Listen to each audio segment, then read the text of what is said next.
Assalamualaikum warahmatullahi wabarakatuh.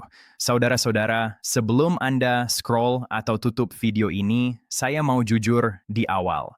Apa yang akan kita bahas hari ini bukan gosip receh, bukan drama politik musiman, dan bukan sekadar angka-angka kering di atas kertas. Ini soal hal yang paling dekat dengan hidup kita sehari-hari. Soal perut rakyat, soal harga beras di pasar yang makin terasa di dompet, soal obat yang harus dibeli orang tua kita, soal uang sekolah anak-anak, dan soal masa depan jutaan aparatur negara, serta para pensiunan yang sudah puluhan tahun mengabdi untuk negeri ini. Pemerintah secara resmi mengumumkan kenaikan gaji dan tunjangan bagi aparatur sipil negara dan para pensiunan. Kabar ini menyebar cepat. Ada yang lega, ada yang berharap, tapi tidak sedikit juga yang langsung bertanya-tanya. Karena di waktu yang hampir bersamaan DPR justru mengingatkan soal potensi bahaya inflasi, tekanan APBN, kebocoran anggaran, dan risiko ekonomi jangka panjang. Maka pertanyaannya jadi serius. Apakah kenaikan gaji ini benar-benar solusi buat kesejahteraan rakyat, atau jangan-jangan ini bom waktu ekonomi yang suatu hari bisa meledak dan ninggalin masalah baru? Dan yang bikin banyak orang heran di tengah pembahasan soal gaji dan tunjangan, Presiden justru memilih bicara keras soal korupsi, sistem yang bocor, dan kekayaan negara yang hilang entah kemana. Sekilas kelihatannya enggak nyambung, tapi kalau Anda bertahan sampai akhir, Anda akan sadar satu hal penting. Kebijakan ini bukan kebijakan berdiri sendiri.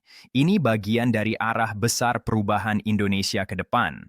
Pemerintah menyampaikan bahwa kenaikan gaji dan tunjangan ini berlaku buat seluruh aparatur negara, baik pusat maupun daerah.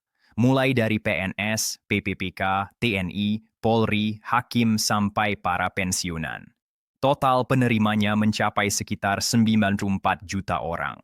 Angka yang sangat besar dan wajar kalau langsung memicu perdebatan panas. Di satu sisi, ini dianggap angin segar. Di sisi lain, DPR mengingatkan bahwa APBN itu bukan kantong ajaib tanpa batas. Ada kemampuan negara, ada risiko inflasi kalau daya beli naik terlalu cepat, sementara produksi belum siap mengimbangin. Tapi sebelum kita buru-buru ambil kesimpulan, mari kita tarik napas sebentar dan lihat persoalan ini secara utuh. Kebijakan publik itu nggak pernah hitam putih. Selalu ada konteks, sejarah, dan kondisi sosial ekonomi di belakangnya. Menteri Keuangan menegaskan satu hal penting. Pemerintah sadar betul bahwa apa yang diterima aparatur negara dan para pensiunan saat ini sejatinya belum sepenuhnya cukup buat hidup layak. Kenaikan ini bukan klaim bahwa semua sudah sejahtera, tapi langkah awal yang akan dilakukan bertahap. Tujuan utamanya jelas meningkatkan kualitas hidup rakyat. Bukan cuma ASN yang kerja di balik meja, tapi juga guru di pelosok, petani yang hidupnya bergantung cuaca, nelayan yang bertaruh nyawa di laut, prajurit yang jaga perbatasan, polisi di jalanan, dan para pensiunan yang sekarang hidup dari penghasilan tetap di tengah harga kebutuhan yang terus naik. Kita harus jujur, beberapa tahun terakhir harga kebutuhan pokok naik hampir di semua sektor.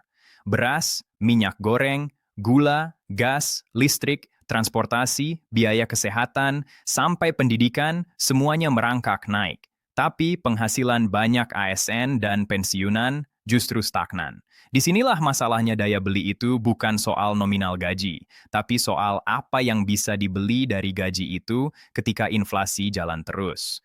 Tetapi pendapatan diam di tempat, kesejahteraan pelan-pelan terkikis.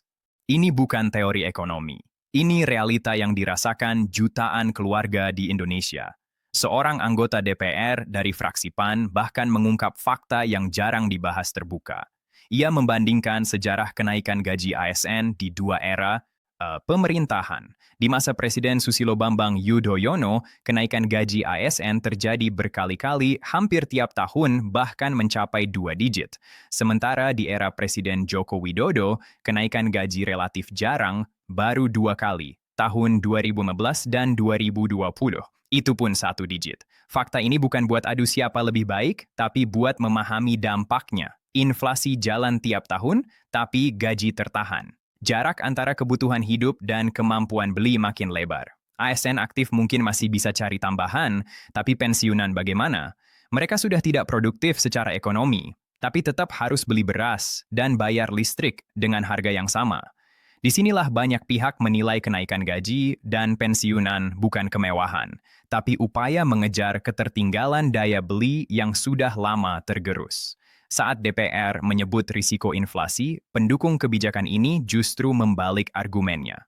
Inflasi, kata mereka, sudah terjadi bahkan tanpa kenaikan gaji. Harga sudah naik duluan. Pendapatan yang tertinggal justru bikin masyarakat makin tertekan. Dalam kondisi ini, menaikkan gaji bukan pemicu inflasi, tapi respons terhadap inflasi yang sudah lebih dulu menghantam kehidupan sehari-hari. Inilah inti perdebatan sebenarnya. Apakah kita menyalahkan obat karena penyakitnya sudah ada, atau kita mengakui bahwa tanpa penyesuaian pendapatan tekanan sosial akan makin berat? Di tengah debat ekonomi ini, Presiden justru mengangkat isu yang kelihatannya berbeda, tapi sebenarnya sangat terkait. Presiden menyinggung soal janji kenaikan 25% yang pernah disampaikan. Menariknya, beliau menyebut realisasi kebijakan yang berjalan justru lebih besar dari janji itu meski dilakukan bertahap. Ini bukan sekadar soal angka. Presiden ingin mengubah cara berpikir. Kebijakan negara tidak berhenti di janji politik, tapi bergerak ke realisasi sistemik. Tidak instan, tidak populis sesaat, tapi berkelanjutan. Lalu Presiden menyampaikan sebuah kisah yang bikin banyak orang terdiam. Kisah seorang office boy yang memulai hidup dari nol. Tidur di lantai tanpa koneksi, tanpa prefill, tanpa orang dalam. Dalam 8 tahun lewat kerja keras, kreativitas, dan keberanian ambil risiko, ia membangun usaha dengan omzet mencapai miliar per tahun. Pesannya jelas, kekayaan bisa dibangun tanpa korupsi. Kesuksesan bisa dicapai tanpa mencuri uang negara. Martabat jauh lebih mahal daripada kekayaan instan yang merusak sistem. Disinilah benang merahnya terlihat. Kenaikan gaji, perdebatan inflasi, dan pidato keras soal korupsi bukan 3 hal terpisah. Ini satu narasi besar. Presiden terang-terangan menyebut masalah terbesar bangsa ini bukan semata kekurangan anggaran, tapi kebocoran yang luar biasa besar. Kekayaan negara yang seharusnya dinikmati rakyat justru hilang di tengah jalan. Bukan cuma karena individu, tapi karena sistem yang memungkinkan kebocoran itu terjadi berulang-ulang. Nada bicara, Presiden berubah tegas. Perang terhadap korupsi bukan lagi slogan, tapi keharusan. Sistem bocor harus dirombak. Aset negara yang dikuasai ilegal harus direbut kembali. Tanah dan perkebunan ilegal harus ditertibkan. UUD 1945 harus dijalankan sebagai pedoman nyata, bukan sekadar simbol. Presiden bahkan menantang para profesor dan pakar. Dengan nada jujur beliau bilang, kalau begitu banyak dokter dan profesor di negeri ini, masa kita nggak bisa memperbaiki sistem? Ilmu nggak boleh berhenti di jurnal. Ilmu harus turun ke lapangan dan dipakai buat rakyat. Data, matematika, ekonomi, kebijakan publik, semuanya harus diarahkan ke solusi nyata, bukan cuma teori indah. Di titik ini, kita harus jujur pada diri sendiri. Kenaikan gaji ASN dan pensiunan bukan cuma soal slip gaji. Ini pertarungan dua arah. Arah lama yang membiarkan sistem bocor dan ketimpangan melebar. Dan arah baru yang berusaha meski pelan dan penuh risiko membangun kesejahteraan yang lebih adil. Tapi pertanyaan besarnya belum terjawab. Apakah negara benar-benar sanggup menjalankan perang terhadap korupsi secara konsisten atau kenaikan gaji? Ini cuma tambalan sementara. Setiap kebijakan besar selalu lahir dengan risiko. Tidak ada keputusan politik yang sepenuhnya aman. Kenaikan gaji ini berarti beban belanja rutin yang harus dibayar tiap tahun. Bukan sekali. Kekhawatiran DPR soal tekanan APBN bukan tanpa alasan. Kalau kebocoran tetap ada, kenaikan gaji bisa jadi lingkaran setan. Uang keluar lebih besar, tapi manfaatnya enggak sampai ke rakyat. Itulah kenapa Presiden terus menggeser fokus ke akar masalah. Kebocoran kekayaan negara nilainya bukan ratusan miliar, tapi ribuan triliun dari berbagai sektor. Pertambangan, perkebunan, kehutanan, migas, pengadaan barang dan jasa. Kalau sistem enggak dibenahi, kritik DPR akan jadi kenyataan. Tapi kalau sistem berhasil ditutup, ruang fiskal negara justru membesar. Inflasi juga harus dilihat jujur. Inflasi bukan cuma soal daya beli, tapi juga soal distribusi buruk, kartel, monopoli, biaya logistik mahal, dan ketergantungan impor. Menahan gaji bukan solusi, justru rakyat yang jadi korban, terutama pensiunan. Korupsi itu inflasi tersembunyi. Setiap rupiah yang bocor akhirnya dibayar rakyat lewat harga yang lebih mahal. Disinilah Presiden ambil posisi yang enggak populer tapi strategis. Aset negara harus direbut kembali. Kepentingan besar pasti melawan. Perang terhadap korupsi enggak pernah gratis. Selalu ada konsekuensi politik. Tapi tanpa keberanian ini, kebijakan gaji hanya akan jadi ironi. Bagi ASN, aktif kenaikan gaji mungkin sekadar ruang napas. Tapi bagi pensiunan ini pengakuan. Pengakuan bahwa negara tidak melupakan jasa mereka. Namun semua ini hanya bermakna kalau inflasi dikendalikan. Kalau harga melonjak, kenaikan gaji akan habis dalam hitungan bulan. Kebijakan ini akan selalu dikaitkan dengan politik. Ada yang bilang populis, ada yang bilang beli dukungan, tapi pertanyaannya sederhana. Kalau kesejahteraan rakyat naik, apakah itu salah? Perbedaannya ada di keberlanjutan. Kalau perang terhadap korupsi dijalankan serius, ini langkah berani. Kalau berhenti di pidato, kritik DPR terbukti Indonesia sedang berada di persimpangan. Menahan gaji berarti membiarkan daya beli tergerus. Menaikkan gaji tanpa perbaikan sistem berarti ambil risiko besar. Ini ujian nasional bukan cuma buat pemerintah, tapi buat kita semua. Sejarah enggak berubah oleh orang yang ragu.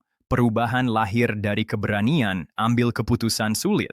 Pada akhirnya ini bukan soal mau atau tidak, ini soal berani atau tidak. Berani menutup kebocoran, berani melawan kepentingan besar, berani jujur sebagai bangsa. Kalau keberanian itu ada, kebijakan ini akan dikenang sebagai titik balik. Kalau tidak, ini hanya akan jadi catatan tentang kesempatan yang terlewat. Indonesia sedang menulis bab baru. Pena ada di tangan kita semua. Sejarah akan menilai bukan dari kata-kata, tapi dari tindakan. Dan semoga ketika kelak anak cucu kita bertanya apa yang kita lakukan saat sistem diuji, kita bisa menjawab dengan kepala tegak. Kita tidak hanya menonton, kita memilih perubahan. Wassalamualaikum warahmatullahi wabarakatuh. Bapak dan Ibu, sebentar saja jangan scroll dulu. Kalau akhir-akhir ini, tiap HP berbunyi hati ikut bergetar. Kan setiap kali cek saldo ada rasa berharap, tapi juga takut kecewa. Nah, hari ini saya ingin bicara jujur, bukan gosip WhatsApp, bukan kabar setengah-setengah. Ini penjelasan resmi soal dana rapel pensiun. Kenapa ada yang sudah cair dan kenapa sebagian masih menunggu? Pemerintah menegaskan pencairan selisih kenaikan gaji pensiun atau dana rapel tetap berjalan secara nasional dan bertahap.